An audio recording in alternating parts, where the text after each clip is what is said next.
going to go ahead and get us started and say happy Thursday to you all and welcome to Designing Your Mental Health Sunday, a preparation workshop for clergy and leaders. My name is Reverend Joselyn Spence, and I serve as the Director of Mental Health and Wellness for the National Benevolent Association of the Christian Church Disciples of Christ.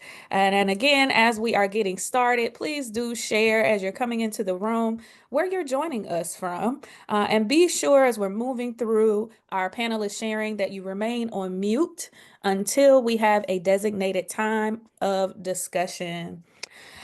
As a general ministry of the Disciples Church, if you are not familiar with our work at NBA, NBA collaborates with leaders and with health and social service organizations to strengthen and transform communities through compassion, healing, and justice. And our mental health and wellness program area focuses on creating communities of compassion and care with an integrated vision of wellness that prioritizes a holistic approach centered in justice, equity, theology, spirituality, and clinical awareness. And we're here today on this wonderful Thursday with an amazing panel of pastors and leaders because Mental Health Sunday, which if you weren't aware of, is observed every third Sunday during Mental Health Awareness Month. And so this year it falls on May 18th.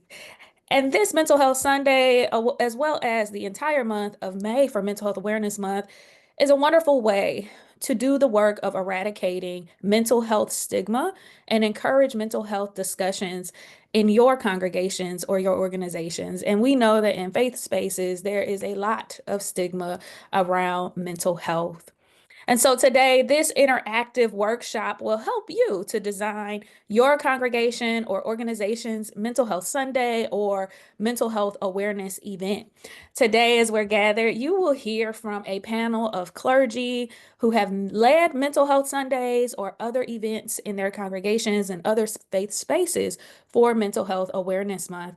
And after our panelists share and respond to some questions, we're going to have a little block of time for you all to workshop, to develop, or to finalize maybe a couple of plans that you would like to prepare for, including mental health resources and services during the month of May and beyond.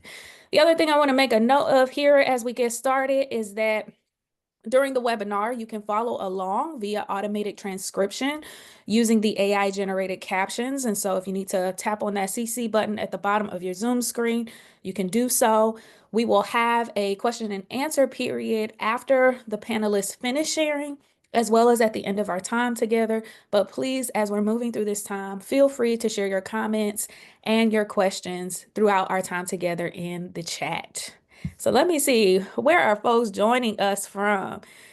We have California here. We have Tulsa, Oklahoma. Phillips Theological Seminary is here. Listen, if y'all want to go back to school, make sure that you reach out to Reverend Ulysses there. First Christian Church in Lompoc, California. Okay, we got some seminary friends in the house. We have Fayette, Missouri, Hillcrest in Overland Park, Kansas, Central Christian Church in Illinois, another Central Christian Church, Danville. So Illinois is here today, y'all. Some more folks from California, FCC Bloomington. We have Iowa here. North Carolina is here. Pacific Southwest region, Oklahoma City, Austin, Texas, Indianapolis. Wow. Pennsylvania, Indiana, Austin. So we got a lot of people here with us today, and I'm joining y'all from Virginia. I didn't get to say that, and I usually don't say that on our webinars, but it's good to let y'all know where I'm coming from. So y'all, as we get started, I want to share with you who is on our panel today. You may have read their bios when you registered for our time together today. But first, I will introduce Reverend Ailsa Guardiola González, and she serves as the pastor of First Christian Church Disciples of Christ in Tucson, Arizona. Believing in the transformative power of community, her work focuses on fostering spiritual formation and cultivating communities of accompaniment and compassion to create paths of wholeness for individuals and groups targeted for marginalization. She finds joy in desert sunsets, meals shared with friends and strangers, truth-revealing poems, and her daughter's vibrant spirit.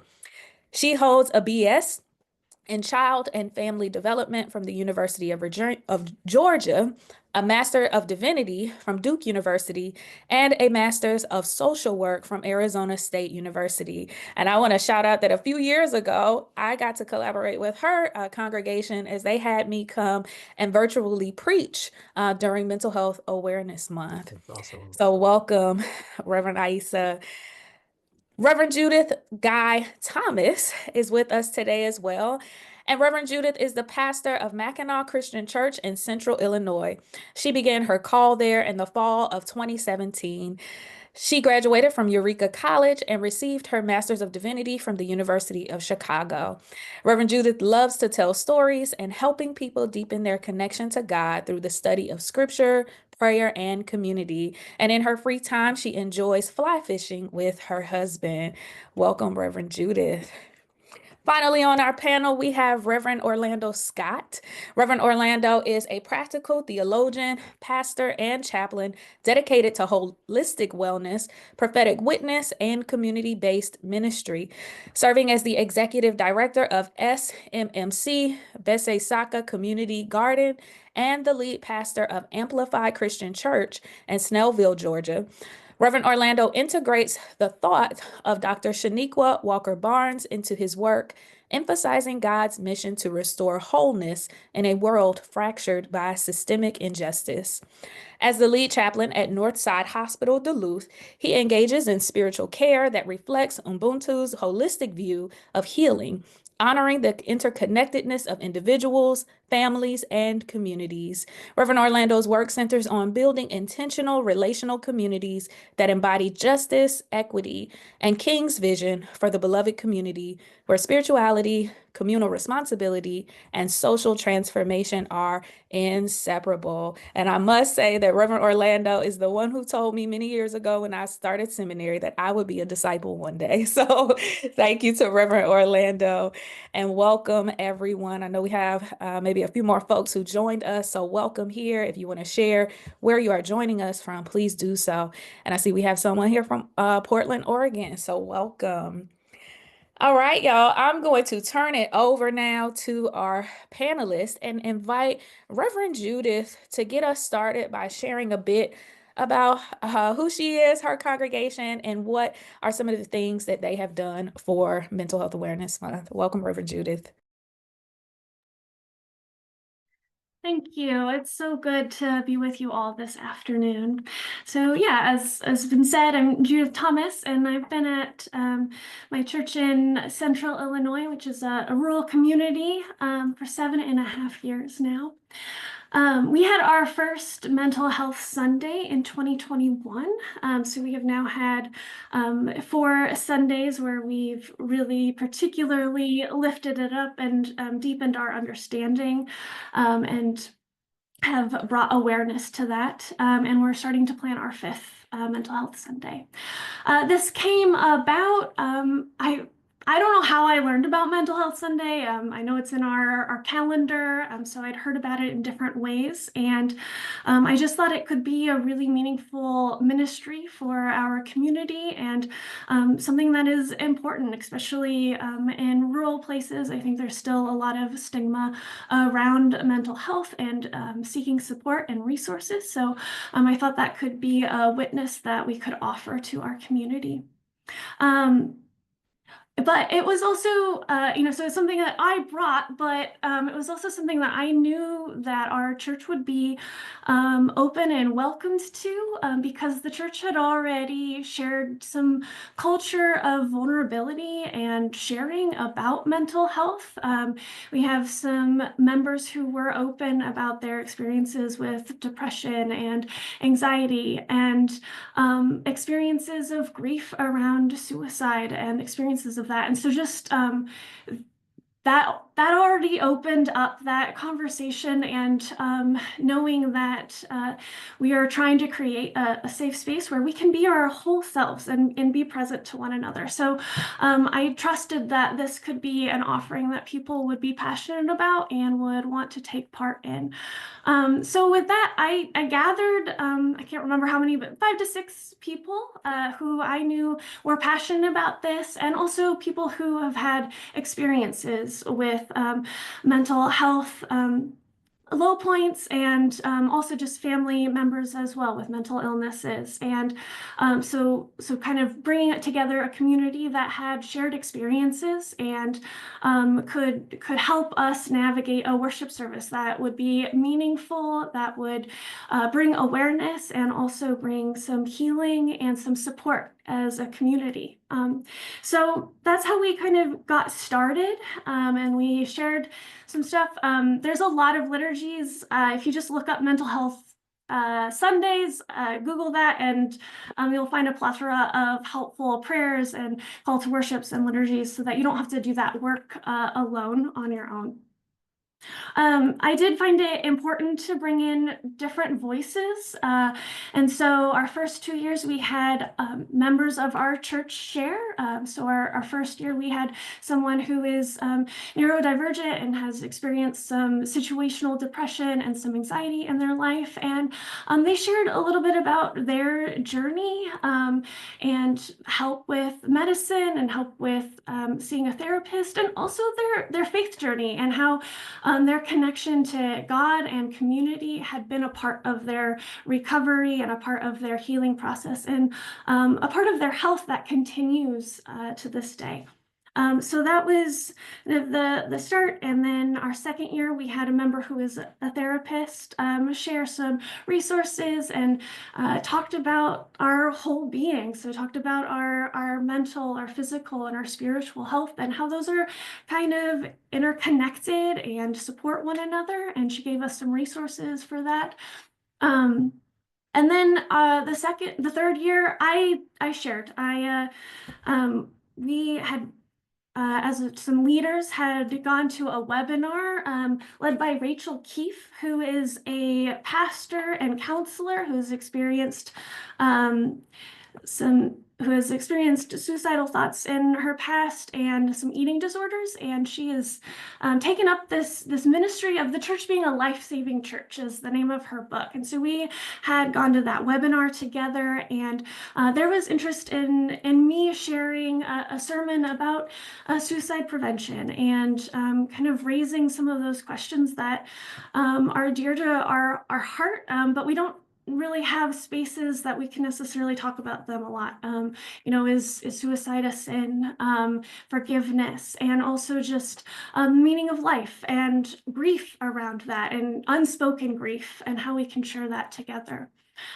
This was a challenge for me. It definitely was a stretching point. So I wanted to make sure that I was kind of supported and founded in that. And I reached out to my therapist and shared my sermon with her to make sure that I wasn't, that she could kind of look through it and make sure I wasn't saying anything that could cause more harm.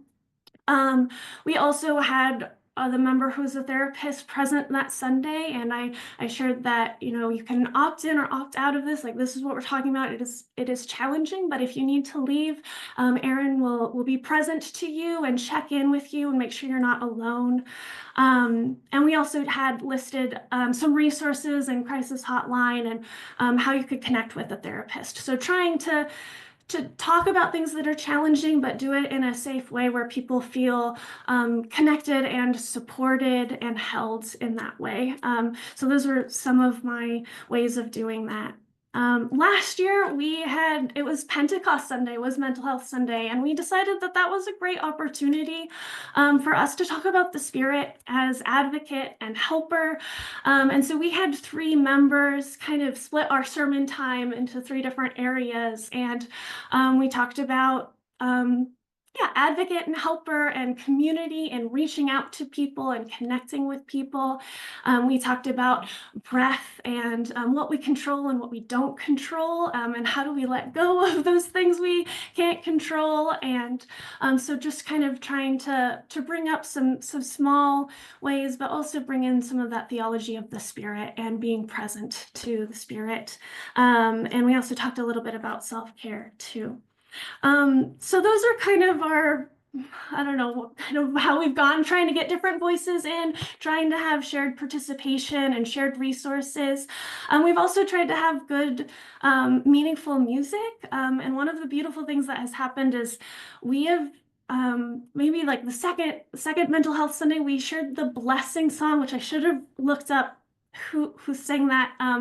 But it, is the benediction that is and it has some repetition and meaning, and I don't know, our church has just fallen in love with that song. So we share that as our benediction for Mental Health Sunday and other Sundays throughout the year, as just kind of this resting place that God is with us, God is with you, you are a beloved child of God. So that's really just what we're trying to share every time we come together, is this abiding presence of God and this love of God, and try to share in community our burdens and things we struggle with, and to be honest and vulnerable. So that's a little bit about what MCC has done for our Mental Health Sunday. So thank you all. Thank you, Reverend Judith. That is amazing. I love the ways that y'all have incorporated community in that journey. And that song is an awesome, awesome song as well. So thank you so much. For those, who are listening, who are here with us, if you have questions and thoughts specific to anything that Reverend Judith has shared, please do put those in the chat. And again, we'll have an opportunity for discussion in a little bit. So now I will invite Reverend Orlando to share. All right, I am Orlando Scott. Some folks call me Chapo. When I think about my entry into mental health awareness, stigma reduction, goes back years. When I had a case of missionary burnout, working in an urban environment here in Atlanta, and emotionally exhausted, spiritually overwhelmed, fatigued, had physical symptoms and everything, had to go to a therapist. And they told me about missionary burnout. And then also going through seminary, I worked at a community mental health clinic in west of Atlanta, and saw the damaging effects of poverty, being unhoused, underemployment, and mental wellness. So I started thinking about what it means to be a mental health advocate here in Georgia. Once we started thinking about mental wellness, I was on the initial team for stigma reduction and awareness for our region. While I was going through seminary, also, looking at here in the clinical environment, people coming in with symptoms of mental illness or drug addiction with mental wellness challenges. And so I said, I need to start thinking about what are we going to do as a community to do things that would address some of the challenges. So for me, the first offering we did was Overcoming Childhood Sexual Trauma, 2021. We did a conversation on childhood sexual trauma with some therapists and victim advocates, and really just tried to have a informational session on childhood sexual trauma and its long-term effects, as some folks would say, ACEs. And then a follow-up, 2023, we did another conversation with the 12 Project. Again, a victim advocate with a therapist having a conversation back and forth on resiliency. And then incorporate, well, I have to say that my mentor is a psychotherapist. And he and I have been in a relationship 26 years. And so just trying to incorporate things that he's taught me over the years to reflect a ministry of wholeness, again, upholding our commitment to be a movement of wholeness in a fragmented world. So the Mental Health Sunday or mental health offerings that we have is, again, holding up the institutional churches care for the whole person. And it aligns with, again, over the years, what I've been working with or trying to do here in our clinical space and also in our church space. And then also just affirming that integration between spirituality and mental wellness. And so as a spiritual care provider, just trying to, integrate to those two things by lifting up mental wellness in the context of our worship, and also on offering special offerings as we deal with different topics along the way, so that our faith community can be a safe space for folks who are having mental health challenges. And then also empowering our church to be a healing space, because I believe that we are called to be a space of, again, wholeness, a space of integration, a space of inclusion. And so what we're trying to do is to be a community of healing welcomers. My director here at the hospital, Amani Legagner, she wrote a chapter in the book, Post-Colonial Spiritual Care. Her chapter was on becoming a healing welcomer. And I really enjoy that because what she says, and I'm going to read it: healing welcomers attempt to compassionately behold and be with those served through dignifying accompaniment and collaboration.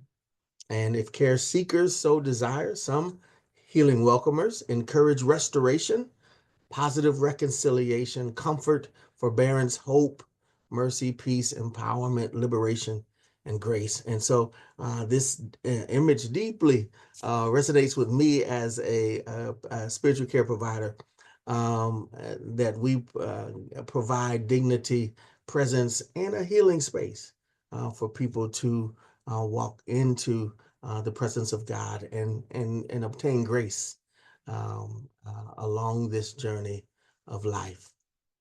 And I'll stop there. Thank you, Reverend Orlando, for that sharing. I love the those welcomers, right? And how we're holding the wholeness of people and just making it clear that this is a place for your holistic care. That is wonderful. I'm going to invite again, if you have questions and thoughts about anything that Reverend Orlando has shared, please share those in the chat, or hold on to those until we get to our time for conversation. But I will now invite Reverend Ailsa.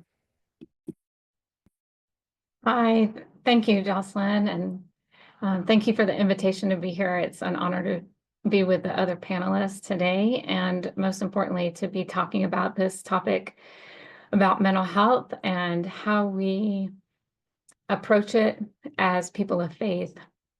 How wonderful that we're having this and there are people that are connected. That is hopeful, I think, for these days. So Mental Health Sunday is something that our congregation has been observing for, I want to say 10 years, because I've been here for 12, and it was in kind of year 1 or 2 that we kind of started talking about it and then started implementing it. And we try to observe it 2 times a year, May and October, sometimes we're involved with other things and it might get pushed to April, end of April or beginning of June, or, just kind of around those times of year. And as others have mentioned, involving the conversation about mental health can take many different forms. And so one of the ways we do that here is with the Mental Health Sunday. We also rely on resources that are every year more and more plentiful, thank goodness, and more creative, that you can find online with a search for Mental Health Sunday. And we also have done, as others have mentioned, have for those dedicated Sundays, have people share their story, congregants that have had experiences in their life of journeys toward recovery that they feel led to share. We have invited therapists to offer the sermon for the Sunday. As Joselyn said earlier, we had her virtually connect with us one Sunday and she preached as we watched her on the screen. Last year, we had Frank Rogers Jr. come as he was beginning to promote what then was a new book called Cradled in the Arms of Compassion, Spiritual Journey from Trauma to Recovery. And we were able to combine his visit with a Saturday all-day workshop that we opened up to the wider community. And so we had folks from various other churches in town. And then he offered the sermon on that Sunday that he was here with us. And it was quite powerful to have those two things together. Beyond those two Sundays, one thing that we have tried to do, our intention has been to create a culture among our faith community where we have spaces where conversations about mental health is normal. And so we talk about mental health being on a spectrum, just like any other part of our health is. We all have a status of our mental health. And it can be different today than tomorrow or 2 weeks from now, or 5 years ago, right?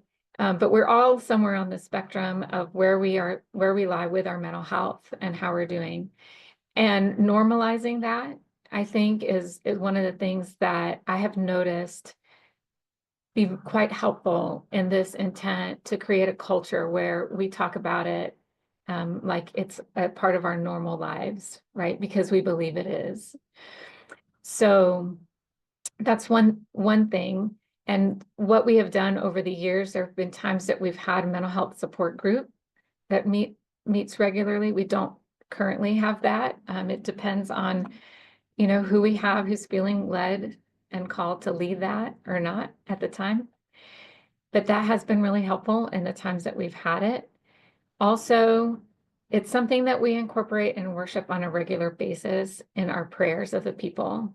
So we'll consistently have prayers for those who are struggling with mental health challenges and illnesses, and pray that we would continue to grow as a community that provides support and the resources that are helpful for recovery. And so that's a prayer that we constantly pray and lift up in worship. Also, we have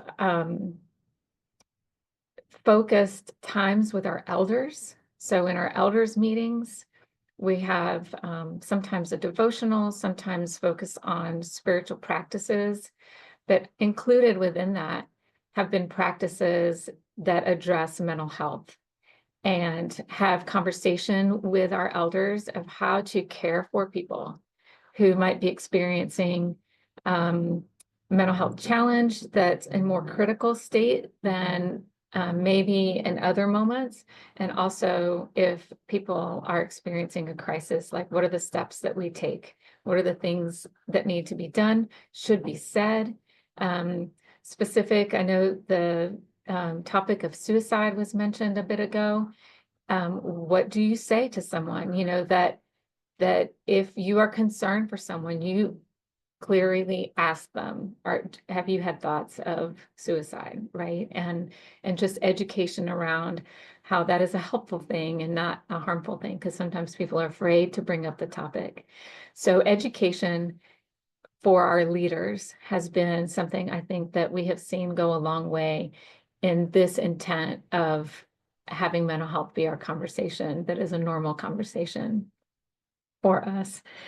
So I just think about a conversation I had this week with somebody on the phone, and I was going to talk about some ministry of the church, and I asked them, we begin our conversations with, "How are you?" And their response was, "Well, I'm fine." And I said, "Okay, great." And then they said, "Wait a minute. No, I'm not fine. I'm really not fine today. And I'm really having a hard time with anxiety. And I know it's okay. That's okay." And I thought, wow, this is great. That this is the conversation that I'm having with a church member. And I just attribute it to this constant and consistent work over time that has brought us to a place where this is what we can talk about. So Judith mentioned that she has shared her story of mental health, and I have had that opportunity as well, though it was just this past Sunday. After all this time, I have never been the one that talks about it, and the focus of our message led itself to that place. And it was, for me, just I'd say a liberating experience, because it's something the church had walked with me through a couple of years ago. I got to a place of burnout and depression, and I had to ask the church for time off. And I think that's a testimony to this culture that was built, that I felt as a minister safe enough to go to my board and tell them, "I am not okay, and I need your help, and I need time off, and I'm going to need," and I listed the things that I needed. And the church was well aware of the things that had led to the burnout and led to this experience for me, and responded with, "Absolutely, whatever it is that you need." But I had not, after that time, had a chance to share that, with the congregation. And that happened this past Sunday. And it was kind of a beautiful kind of coming around, where we together said, this is good that we're here in this place, and recognize that we have places to grow. One of those things is our church also hosts a hospitality center in conjunction with the Arizona Disciples Border Initiative. And so we have had experience with people who are in a point of life of immigration, and we have noticed in real impactful ways how trauma can be such a big factor for mental health and just daily life. And so it's broadened our awareness as a congregation of the role of trauma in people's lives, not just in this community that opened our eyes to that, but then being more aware within our congregation of folks, and as guests come, as we hold space for marginalized groups of various kinds, and seeing the role of trauma, and also the trauma people have experienced in religious spaces. And so that's kind of our identified place of wanting to grow and learn more about, and learn how the church should be responding to that. So kind of our growing edge, if you will. So thank you. Thank you. That was wonderful. It's been so good to hear about you all's experiences in a variety of ways, in a variety of settings, right? All of you are coming from different parts of the country and working with different groups of folks. And so moving into a little bit more of our conversation together, I'm curious if you all can share a little bit more about why this has been important to do this Mental Health Sunday and why folks need to know about holding this space, as well as what may have been some results of doing these Mental Health Sundays, any stories or testimonies that you have heard since incorporating mental health in your service. And some of you have talked about this already, have mentioned a few things, but anything else that you might want to share around that?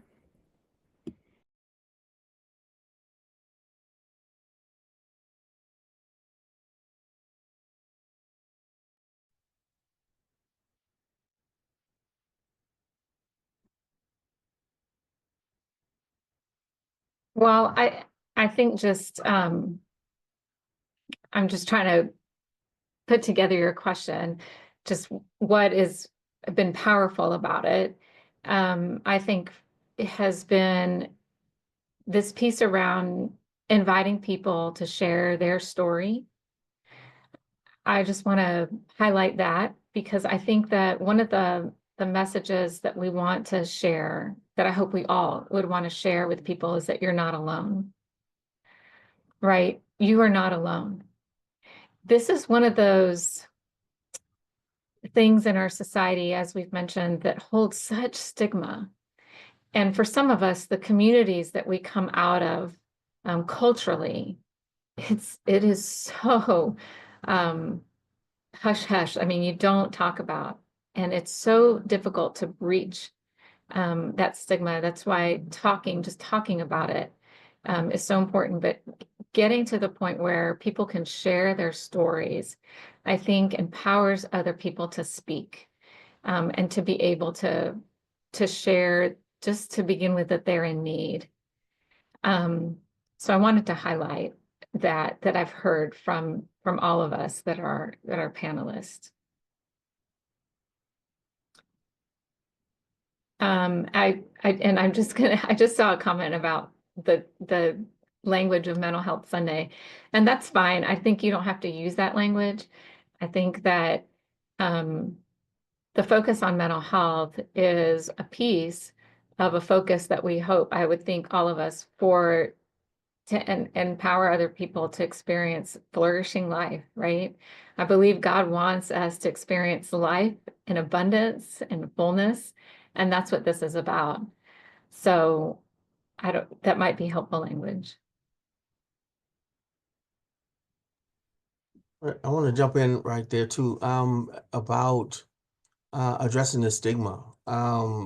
When we started talking about childhood sexual trauma and sexual trauma, especially when it became something dealing with men, we had a special session just for men's mental health.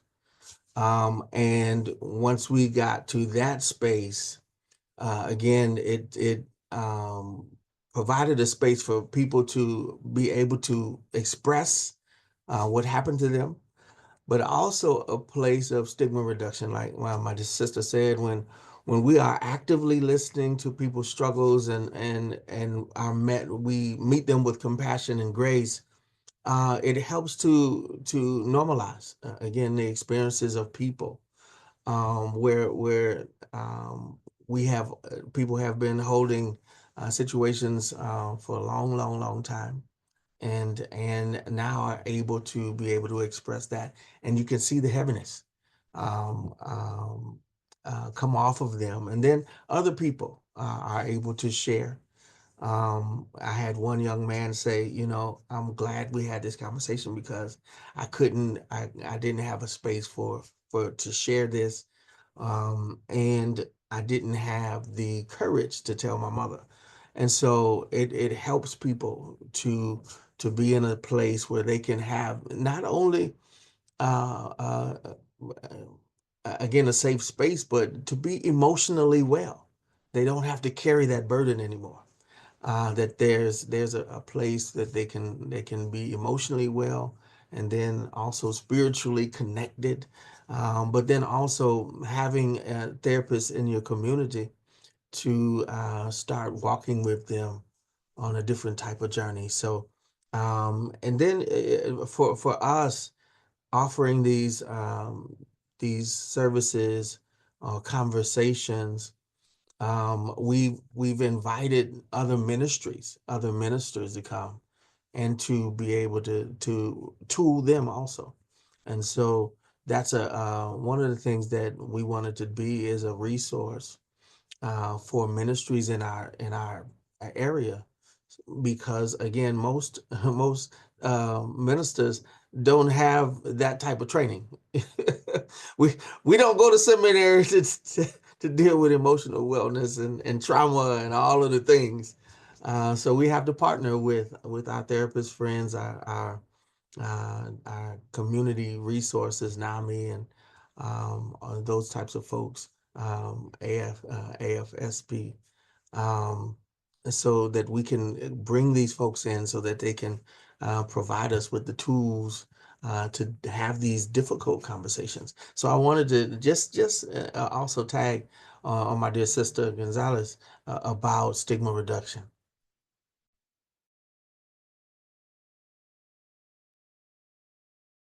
Yeah, and I'll just share that I've heard a lot about like creating a culture and space for people to share stories and to feel not alone. And I just think that is one of the most important things, and does help reduce stigma and helps reduce shame and helps people feel comfortable to ask for help and to not be alone. I think this is I appreciated Reverend Scott talking about like bringing in partnerships and people who are experts, because I think that is important. Like, I'm not a therapist, I'm not a mental health expert, but I do think it's also important for churches to know what we are good at. And we are good at community gatherings and storytelling and being bringers of hope in times of hardship and despair, and being truth tellers and sharing the abiding presence of God. And so I think figuring out ways that we can bring partnerships and help people get to the resources that they need, and also have this foundation in this community to do the things that we as Christians and people of faith can do really well and can help with the mental health. This isn't about quick answers and solutions, because there aren't, but figuring out ways to create space and hold experiences so that we can share our burdens with one another and with Jesus, and to make sure that we're accompanied and accompanying others along the way. So those are just some of the ways why I think, lifting up mental health on a particular Sunday throughout the year can just really create that space and that openness. So If there's time for me, I want to bring one other thing up, just about our congregation, because maybe your congregation has similar experience. So one of the reasons I think that this congregation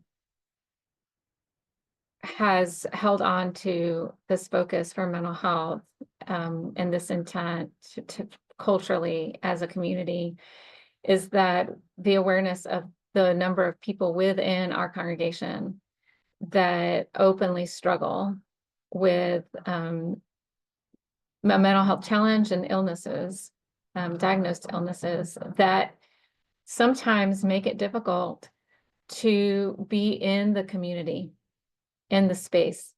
And it was out of the love that people have for each other to know what is helpful for someone who is not in a well space, who arrives in a community gathering, and it's clear that this is not the place for them today. And wanting to learn how best do we love this person into moving them into the places they need to be in this moment for everyone's safety, because sometimes safety has been an issue around how someone shows up on a day. And it's just it's the hard reality sometimes of what life is, right? And this piece around getting help from people for whom this is their call in life, that know more than we do. I just want to just highlight that that's already been said, but I wanted to put that piece of reality of what that looks like in community, because that's one of the struggles and conversations that we have here is open to all, wanting to celebrate the gifts that everyone has, but also recognizing that sometimes all of us can't show up well, and it affects the whole community. And what are the boundaries that we create for wellness and safety for our community, but also that we're loving the individual that is needing some special kind of care in that moment? And how do we do that in a way that everyone does indeed feel loved? So I'd like to tag again on my dear sister. We had one of our members was experiencing a bipolar event, and we were having worship service. I wasn't preaching, and the lead pastor was preaching at that particular time. And she didn't want to come into the sanctuary, but wanted to stay in the narthex or vestibule, or the things that we call. And once service was over, she did not want to leave, period. And so, we had to have a conference about her safety, her wellness. She had been on the street for about a week, just wandering, and trying to figure out how to manage that situation the best we could. We eventually called um, a police officer that deals specifically with de-escalating situations, and was able to convince her to go to community mental health inpatient. But as my dear sister said, sometimes, we have to understand, if someone's not well, where are they, and how do we best meet them in the place of where they are, and try to accommodate that for the safety of everyone. And this person is a known person, has been going to this church for years and years and years. So the community already has a awareness of this person. However, we still need to understand, the dynamics of mental wellness and the levels to which people are dealing with wellness on a day-to-day basis. So just wanted to tag there. It becomes a moving target when it comes with wellness. And again, it's a very delicate symphony of maneuvering through this situation. Yes, thank you all for those additional thoughts. That'll definitely be, I think, an opportunity for us to come back to a conversation just solely focused on how our congregations, how our faith spaces handle those sorts of moments, right? What are the practices and the boundaries and the policies that we engage in for the safety of everybody, but certainly most especially for the person who is having the mental health challenge, that the attention is on and ensuring that they will be mentally, physically, spiritually well beyond that moment and supported.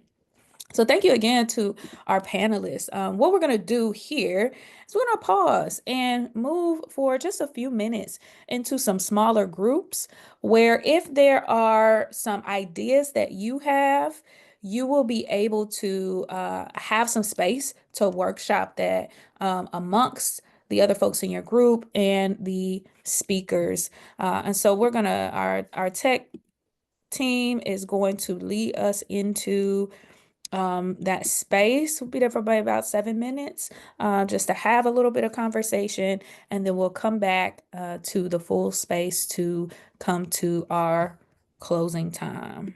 Welcome back. Welcome back, everyone. We were right at listening to Mother Spence talk about her ways of connecting. Mm. She was Yeah, yeah. she was giving us some heads up on how to connect senior Wow. loneliness. Uh, Wow. yeah, Wow. That's wonderful. yeah.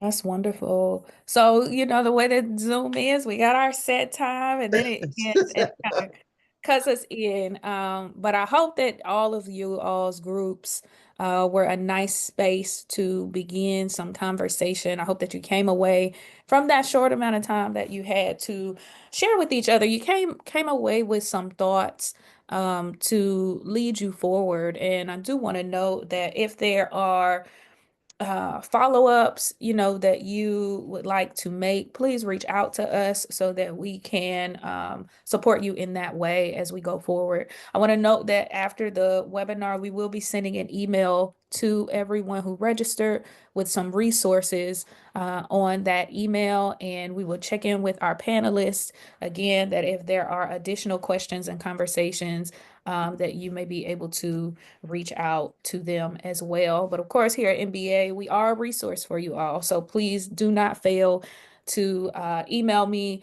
I had a conversation yesterday with a pastor, and we were just brainstorming ideas together for some of the really creative things that they're doing in their congregation in Texas around mental health and wellness, with specific emphasis on the youth, specific emphasis on LGBTQIA plus communities. And of course, as we know, Texas, when it comes to the politics of these days, there's so much that's happening there.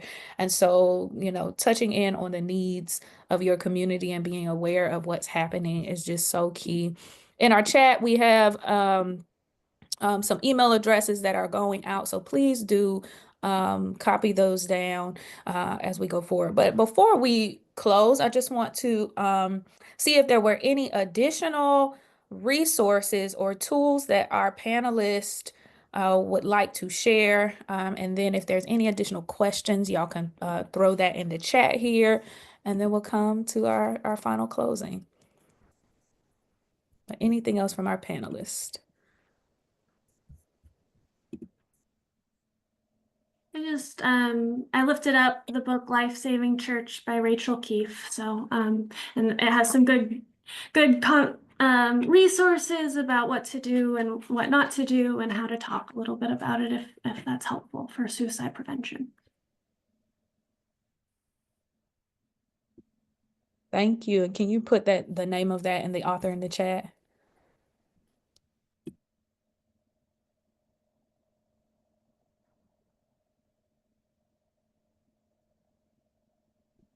Okay, anything else from our other panelists? I'd just say thank you for the opportunity to share, and looking forward to more conversations like this. Again, I think there's some ways that we can new avenues to think through and talk through, as you have mentioned before. So I'm looking forward to further conversations. For sure, we will absolutely do this again to touch base with everyone as you continue to prepare for incorporating mental health and wellness into your services. And I see here Pastor Heidi, first time preaching on mental health this Sunday. So we will be lifting you up in our prayers as you go forward to serve in that way so that people may be well. The last thing I also want to note is that Pastor Ailsa mentioned they have a focus in the month of October as well. And for those who do not know, October 10th is World Mental Health Day. And so that's also a nice space to bring up mental health and wellness in your conversations with your congregants. And I do want to note also that it could be as simple as I dropped into one of the groups and someone was mentioning like the big things that we could do versus the small things that we can do, the readiness that your congregations may have around determining a day for mental health and wellness, and simply saying wellness, or perhaps including some resources in the back of your Sunday bulletin. for your congregants, right? A list of therapists or therapy finders. And we will be sending you that list of therapy finders, general ones, and some books and resources that you might be able to just print that out and have it there in your congregation and just see who picks it up, right? And what additional conversations might have. But again, you can always reach out to us at NBA. This is the work that we do. This is the work that I love to ensure that everyone is well. So, in closing, I want to thank our panelists. Thank you, thank you, thank you to our pastors who joined us today. We are so blessed by you all. We're honored to receive your wisdom, your pastoral experience, and your love for community that shine through, and your love for people to be well. I pray that y'all will be blessed in the work that you do, that you continue to do to keep our communities well, and that you too are poured back into so that you might continue to be well in this work. As a reminder to everyone who joined us today, again, this mental health work does not have to happen in the month of May only. What we discussed today can be implemented throughout the year. We'll get you those resources that I mentioned, educational pieces that will be sent to you after the webinar. And I pray that y'all's spaces will be a consistent space of wellness care and education holistically. And if you need help framing the content, again, please reach out to us. We will send you a link of calendar observances for mental health and wellness that are throughout the year. We'll have that in the chat. We'll also send that out to you all afterwards. And we also want to note to you all that this, again, is recorded. It'll be available for future viewing. Of course, those small groups that we had are not going to be a part of that recording. But please note that we will have the recording up on our YouTube channel. We would also love your feedback about this workshop. And so we have a link for you to share any feedback there to us. We'll also email that out for those who may have missed it. And the other thing, I would love for y'all to stay informed of our work. So please do go to our website and sign up for our newsletter at nbacares.org/newsletter. And you can check off that you're interested in our mental health and wellness topics. This work that we do is good work that we do not do alone. And so if you would also love to support us in this work, we also welcome financial support. You can go to our website to donate online any amount designated for mental health and wellness.